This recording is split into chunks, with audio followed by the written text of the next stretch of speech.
우리 옆 사람들과 이렇게 한번 인사하겠습니다. 하나님만이 우리의 기쁨입니다.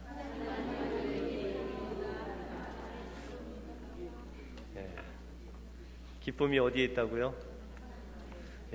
이제 다른 데서 기쁨 찾지 마시고 오직 하나님 한 분으로 기뻐하시는 여러분들의 삶이 되시길 바랍니다. 남편을 일찍 잃고 어렵게 딸을 키운 어머니가 계셨습니다. 유일한 어머니의 희망이었던 이 딸이 이제 어엿한 대학교의 교수가 되어서 아이들을 가르치는 그런 교수가 되었습니다. 어머니의 사랑과 희생을 아는 이 딸은 어머니에게 이야기하기를, 어머니, 저를 키우시느라 너무 수고가 많으셨는데 어머니께서 저에게 향한 소원을 한 가지 말씀하시면 제가 그 소원을 이루어 드리겠습니다 라고 그렇게 이야기를 했습니다. 그러자 어머니는 딸에게 나는 내가 교회 가는 것이 소원이다 라고 그렇게 이야기를 했습니다. 여러분들 소원이 동일한 소원을 가지신 분도 있죠? 그런데 아멘 나왔습니다. 그런데 여러분들 그 어머니가 이제 딸하고 함께 교회를 가서 이제 첫날 예배를 드리고 또 식사를 하고 돌아왔는데 그 딸이 엄마한테 이야기하기를, 엄마, 교회 가니까 어떤 사람은 여자들끼리 모여서 서로 험담하고 어떤 남자들끼리 모여서 불의한 청탁도 하고 식당에서 서로 먹겠다고 다투는 그 모습을 보니까 엄마, 저는 다음 주부터 교회에 안 나가겠습니다 라고 그렇게 이야기하는 것입니다. 그래서 엄마가 마음에 조금 아픔이 있었지만 그 딸에게 이야기하기를, 사랑하는 딸아, 엄마는 수십 년 동안 교회 다녔는데 엄마는 그런 것 한 번도 본 적이 없고 오직 예수님만 보고 왔다 라고 이야기하면서 다음 주에 교회 가면 다른 거 보지 말고 오직 예수님만 보고 와라 라고 그렇게 딸에게 권면을 했다고 합니다. 여러분들 교회 왔다 가시면은 뭐가 기억에 남으십니까? 아주 일주일 동안 반갑게 만난 성도님들 얼굴이 생각나십니까? 아니면 그 일주일 동안 그토록 만나기를 바랬던 예수님 얼굴이 생각나십니까? 여러분들 오늘 설교 말씀을 딱 듣고 남아야 될 것은 오직 예수님이에요. 예화만 남아서 안 되고 뭐 특별한 은혜 받은 것, 그것도 중요하지만 예수 그리스도 그분 만나시고 돌아가시는 복된 예배가 되시길 주님의 이름으로 축원드립니다. 오늘 본문을 통해서 하나님이 주시는 진정한 기쁨이 무엇이고 또한 우리의 인생이 무엇이 되어야 되는지 오늘 본문을 통해서 살펴보겠습니다. 먼저 하나님이 주시는 진정한 부흥의 기쁨은 오직 하나님 한 분만을 기뻐할 때 우리에게 주시는 기쁨입니다. 오늘 이스라엘 백성들이 에스라와 레위인들을 통해서 하나님의 말씀을 듣게 됩니다. 그들은 하나님의 말씀을 깨달을 때 회개와 기쁨의 눈물을 흘립니다. 오늘 9절에 보시면 백성이 율법의 말씀을 듣고 다 우는지라 라고 말씀하고 있습니다. 여러분들 하나님 말씀 읽을 때, 하나님 말씀을 들을 때 우신 적 있으세요? 좀 오래되셨죠? 여러분들 하나님 말씀 요번에 부흥회 때 듣고 우는 하나님의 은혜를 체험하시길 바랍니다. 부흥은 하나님의 말씀을 성령을 통해서 그 말씀이 우리 마음속에 다가오고 하나님의 말씀이 성령을 통해서 우리 마음속에 살아 역사될 때 우리가 하나님의 그 자녀의 모습으로 회복되는 역사가 바로 부흥이다라고 말씀드릴 수 있습니다. 하나님께서 원하시는 이 하나님의 자녀의 모습은 그 에덴 동산에서 아담과 하와가 하나님과 대화하고 즐거워하고 하나님 만나는 것을 기뻐했던 그 순간이 바로 하나님이 원하시는 우리의 모습이라는 것입니다. 우리가 다른 것에 기뻐하지 아니하고 하나님 만나면, 하나님과 대화하면, 하나님 보면, 하나님 말씀에 순종하면 기뻐하는 그 모습이 바로 하나님께서 우리에게 원하시는 하나님 자녀의 모습이라는 것입니다. 그런데 우리가 이 하나님으로 기뻐하기 위해서는 우리 마음속에 하나님을 향한 사랑이 회복되어야 돼요. 여러분들, 하나님과의 관계에 있어서도 이 사랑을 하면 하나님 손잡고 싶죠. 하나님 만나고 싶죠. 하나님 보고 싶잖아요. 그렇죠? 여러분들 아무리 피곤해도, 아무리 우리가 인생이 고단해도 하나님 그 만나는 시간을 우리가 정말 간절히 기다리는 거예요. 그것이 바로 하나님과 우리의 사랑이 이제 회복되는 부흥을 맞이했다는 거예요. 그런데 우리가 주님 믿고 나서 이 사랑이 점점 식어갈 때가 있다는 거예요. 그런데 오늘 본문에 보시면 이스라엘 백성들에게도 하나님을 알고 하나님을 만나고 하나님으로 말미암아 그들이 하나님의 자녀된 그런 첫사랑의 그 만남이 있었다는 거예요. 그런데 그가 많은 시간이 지남으로 하나님을 알지 못하고 오히려 그냥 사는데 바빠서 하나님이 주신 그 선물, 그거를 유지하는 데만 급급해서 그렇게 이스라엘 백성들이 살아왔다는 거예요. 그런데 오늘 본문에 보시면 이 이스라엘 백성들이 그 하나님 사모하는 하나님의 말씀을 들을 때 그 마음속에 하나님을 향한 사랑이 막 일어났다는 거예요. 하나님을 사랑하게 되니까 하나님의 말씀대로 살기를 소원했다는 거예요. 그런데 마침 이 제사장이 하나님의 말씀을 읽고 레위인들이 그 말씀을 해석해 주는데 그 말씀 중에 여러분들 모세오경 중에 레위기서에 보면 초막절이라는 절기가 나옵니다. 그런데 이 당시에 이 사람들이 날짜가 바로 7월 2일이었어요. 근데 초막절 날짜는 7월 15일이었어요. 그러니까 조금만 있으면 초막절을 지키는 그날이 다가오고 있었어요. 그래서 이들이 하나님의 말씀을 들을 때 그러면 하나님께서 우리에게 예비하신 그 초막절을 좀 지키고 싶다라는 그런 주님을 향한 갈망이 일어났어요. 바로 이것이 하나님께서 이스라엘에게 초막절을 통해서 무엇인가 주시려는 하나님의 섭리가 있었다는 거예요.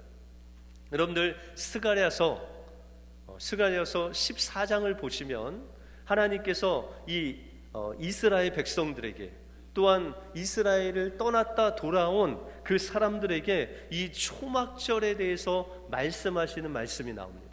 이 초막절을 너희가 지키되 만약에 이 초막절을 지키지 아니하면 하늘에서 비가 내리지 않고 너희에게 재앙이 내리고 너에게 벌을 줄 것이다 라고 말씀하고 있어요. 여러분들 오늘 예배에 안 나왔으면 하나님이 벌 주시는 하나님이세요? 아니에요.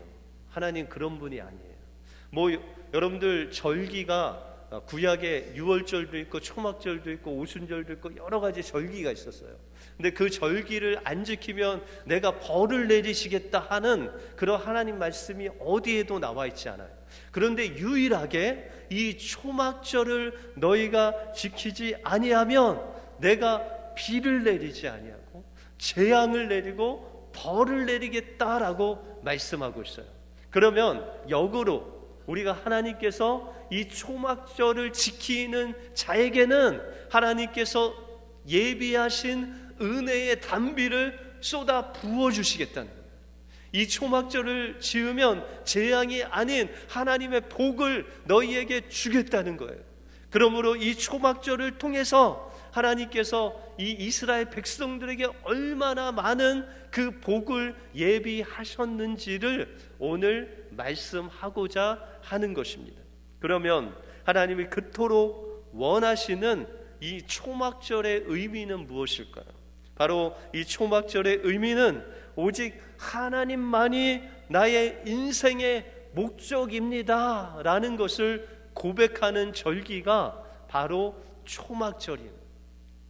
여러분들 어렸을 때 꿈이나 이런 내가 크면 무엇이 되겠다라는 인생의 목적이 있었죠. 그런데 하나님께서 우리 믿는 자에게 주시는 이 인생의 목적은 바로 하나님을 누리는 거예요. 하나님을 갖는 거예요. 하나님을 소유하는 것이 바로 인생의 목적이다라고 말씀하고 있습니다. 그러면 여러분들 초막절이 뭐냐면, 초막절은 이제 이스라엘 백성들이 애굽에서 광야로 나와서 그 40년 동안 하나님께서 그들을 인도하신 것을 기억하는 절기가 바로 초막절이라는 거예요. 여러분들 광야의 삶을 우리가 생각해 보면은 이 광야는 낮에는 뜨겁습니다. 그래서 그 햇볕을 무엇인가 가리지 않으면 일사병이 걸리고, 밤에는 살을 에이는 듯 추운 그런 바람과 그런 추운 날씨가 바로 광야입니다. 여러분들 광야에서 농사를 지을 수 있을까요, 없을까요? 농사를 지을 수가 없어요. 그러면 여러분들 그 광야에 길이 있을까요, 없을까요? 이렇게 95번, 85번 이 고속도로가 좀 나 있을까요, 없을까요? 광야에는 길도 없어요. 근데 하나님께서 광야로 인도해 주셨는데 그곳에는 아침에 저녁에는 춥고 낮에는 덥고 길도 없고 먹을 것도 없고 마실 것도 없고 인간이 할 수 있는 아무것도 없는 곳이 바로 광야였다는 거예요. 근데 하나님께서 이스라엘 백성들을 굶기셨을까요? 네. 아침에는 만나로, 저녁에는 메추라기로, 물 없으면 반석을 깨뜨려서 물을 주시고, 더우면 구름 기둥으로, 추우면 불 기둥으로. 여러분들 40년 동안 그 옷이 몇 개 없었는데 성경에 보면 옷이 헤어지지 아니하고 신발이 부르트지 아니하고 발이 부르트지 아니하고 하나님께서 그렇게 40년 동안 인도하셨어요. 하나님이 입히시고 먹이시고 그 길을 내셔서 하나님이 인도하셨다는 거예요. 그러면 여러분들 이스라엘 백성들이 40년 동안 옷도 만들지 못하고 신발도 만들지 못하고 그 아무것도 만들지 못했는데도 불구하고 그들이 이제 한 가지 늘 하루에 한 가지 생각할 것이 있었어요. 뭐 먹을 거 염려하지 않고 또 마실 거 염려하지 않고, 그러나 딱 한 가지만 그들이 하면 돼요. 뭘까요? 하나님이 그들과 함께 하시느냐 함께 하지 않느냐, 그것이 그들의 관심사였어요. 그러니까 하나님이 함께 하시면 그들의 삶이 그냥 형통한 거예요. 길을 내시고 먹을 것을 주시고 입을 것을 주셔서 그의 모든 것을 공급해 주신다는 거예요. 여러분들 신약 성경에 보시면 예수님이 입을 것, 먹을 것, 또 마실 것을 염려하는 제자들에게 말씀하시기를 공중에 나는 새를 보라. 저들은 심지도 않고 거두지도 않고 거둔 것을 창고에 들이지도 않지만 하나님 아버지께서 저희를 기르시나니라고 하면서 하시는 말씀이 솔로몬의 모든 영광으로도 입은 것이 이 들에 핀 꽃과 같지 않다라고 그렇게 말씀하고 있습니다. 여러분들 하나님께서 그 들의 꽃에 입히시고 또한 그들을 먹이시고 자라게 하시는데 그것을 어디에 비유하셨냐면 솔로몬이 입은 옷과 같지 않게 그 들에 핀 꽃을 더욱더 하나님이 입히시고 지키시고 인도하신다는 거예요. 그건 뭐죠? 솔로몬이 가졌던 그 부귀영화보다도 하나님이 함께 하셔서 그렇게 기르시고 입히시고 인도하는 그 들풀이 더욱더 값진 것이라고 말씀하고 있어요. 여러분들 우리가 생각할 때는 솔로몬이 가진 그 영화와 부귀가 정말 우리가 상상할 수 없는 정도로 어마어마합니다. 하나님께서 솔로몬이 1000번제를 통해서 하나님 앞에 구한 것이 뭐였죠? 지혜였습니다. 지혜를 구해서 그 지혜롭게 재판하고 판단하는 그 모습을 보려고 세상 그 사방에서 사람들이 몰려왔어요. 세상 사람들 중에서 정말 내노라 하는 왕이나 여왕이나 그런 높은 지위에 있는 사람들이 이 솔로몬의 지혜를 듣기 위해서 엄청난 재물과 보석과 그런 것들을 가지고 와서 그것을 드리면서 지혜를 들었어요. 그래서 솔로몬은 그 가진 것이 정말 그 누구보다도 어떤 왕보다도 엄청난 것들을 부귀영화를 가지고 있었다는 거예요.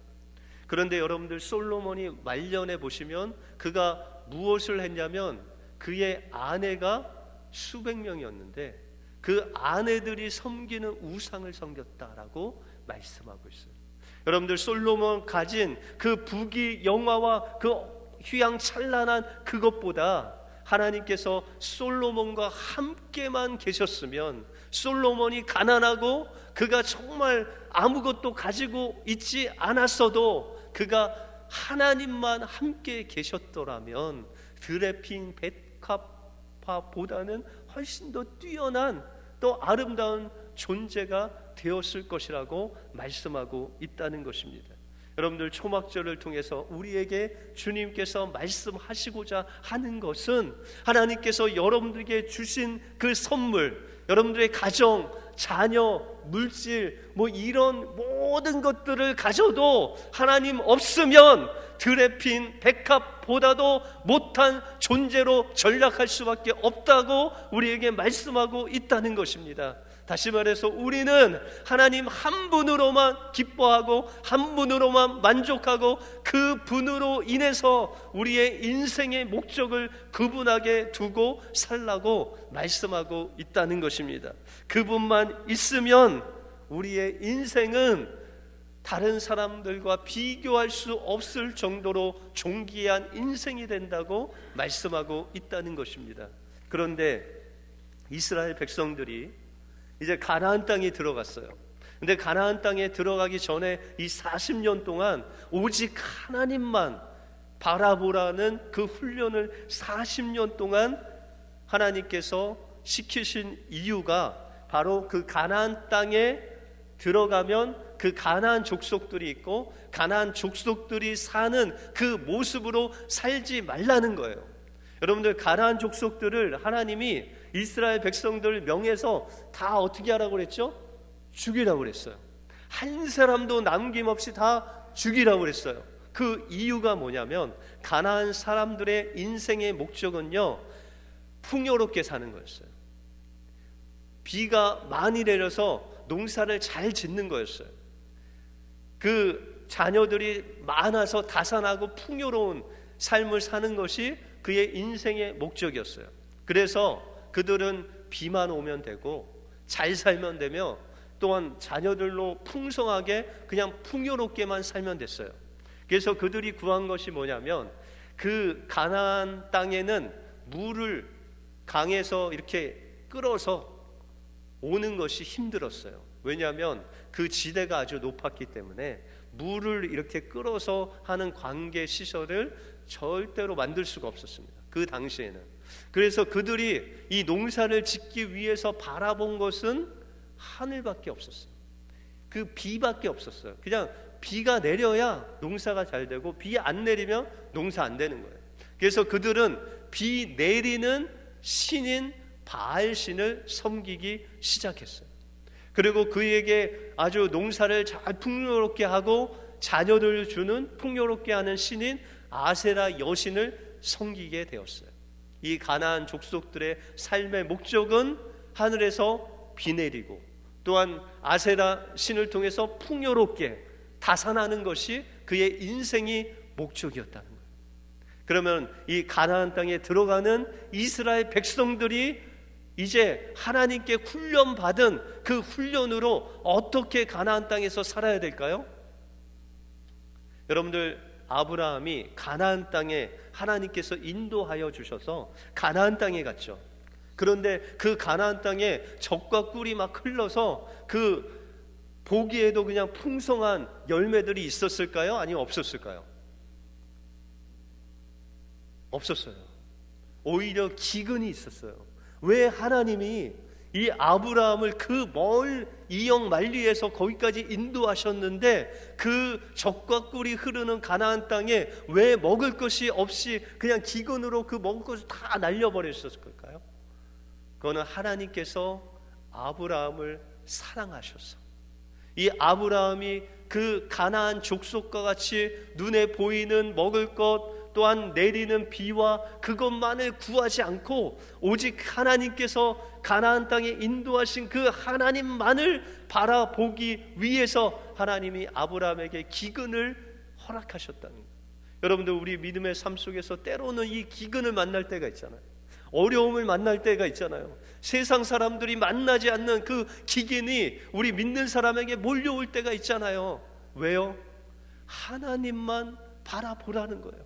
하나님만 바라보면 그 기근은 광야의 삶과 똑같은 기근이잖아요. 그럼 광야에서 이스라엘 백성들이 어떻게 살았죠?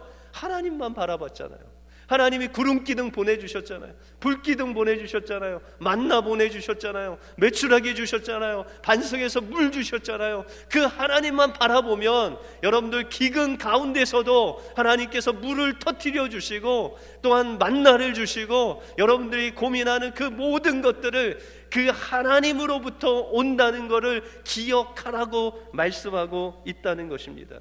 그것이 바로 초막절의 영성이고 초막절을 통해서 여러분들에게 주실 부흥의 기쁨이다라고 말씀하고 있다는 것입니다. 여러분들, 탕자의 비유 속에서 이 둘째 아들이 왜 탕자가 됐냐면 그가 아버지와 사는데 아버지를 기뻐하지 않았어요. 여러분들, 우리가 예수 그리스도를 믿는데 기쁨이 없어요. 그러면 우리가 탕자가 된 거예요.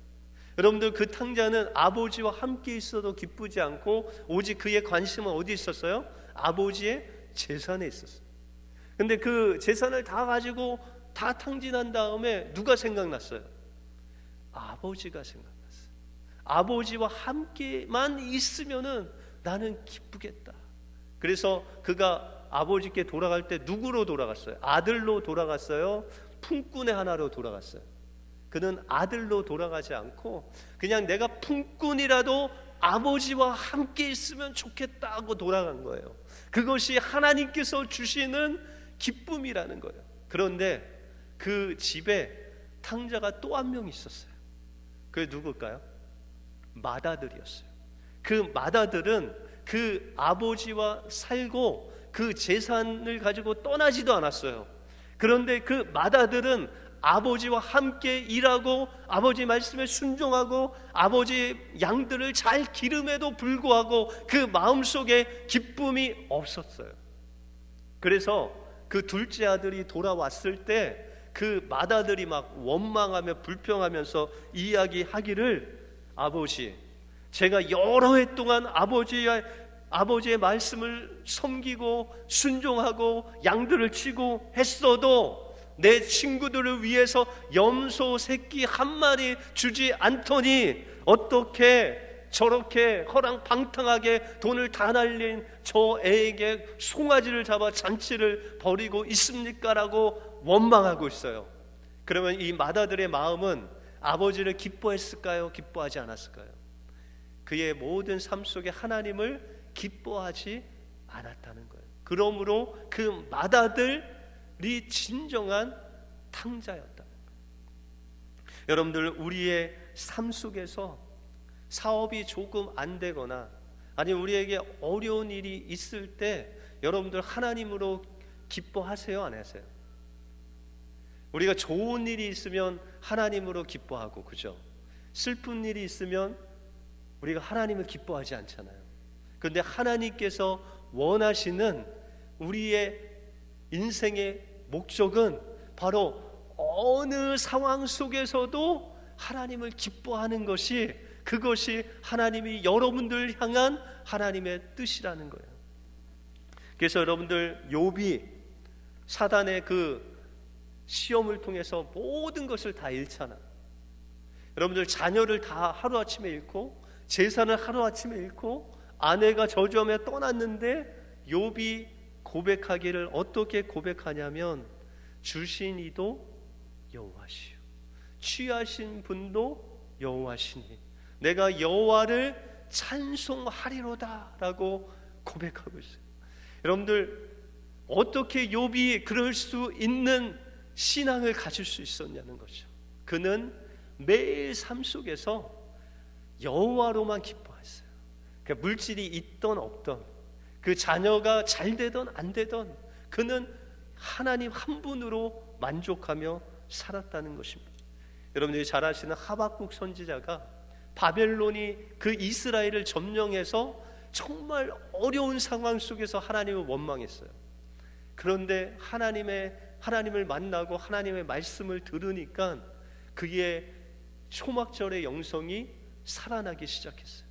그래서 그가 고백하기를 비록 무화과 나무가 무성치 못하며 포도 열매가 없으며 감람나무에 소출이 없으며 외양간 송아지가 없을지라도 나는 누구로?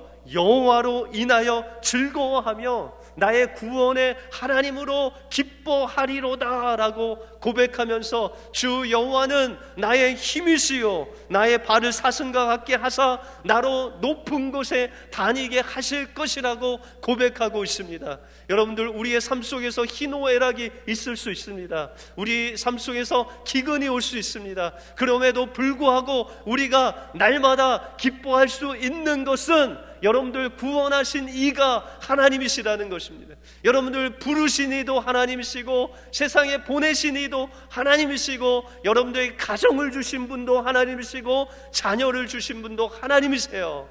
그 하나님만 기뻐하면 하나님께서 그 모든 것들을 다 채워주실 뿐만 아니라 여러분들의 발을 높게 올리셔서 사슴과 같이 높은 곳으로 그 하늘의 축복으로 은혜의 단비로 여러분들을 채워주신다고 약속해 주셨습니다. 하나님께서 여러분들 향하신 그 은혜의 단비를 구하기 위해서, 얻기 위해서 날마다 하나님으로만 기뻐하시는 우리 은혜교회 모든 성도님들 되시길 주님의 이름으로 축원드립니다. 기도하겠습니다.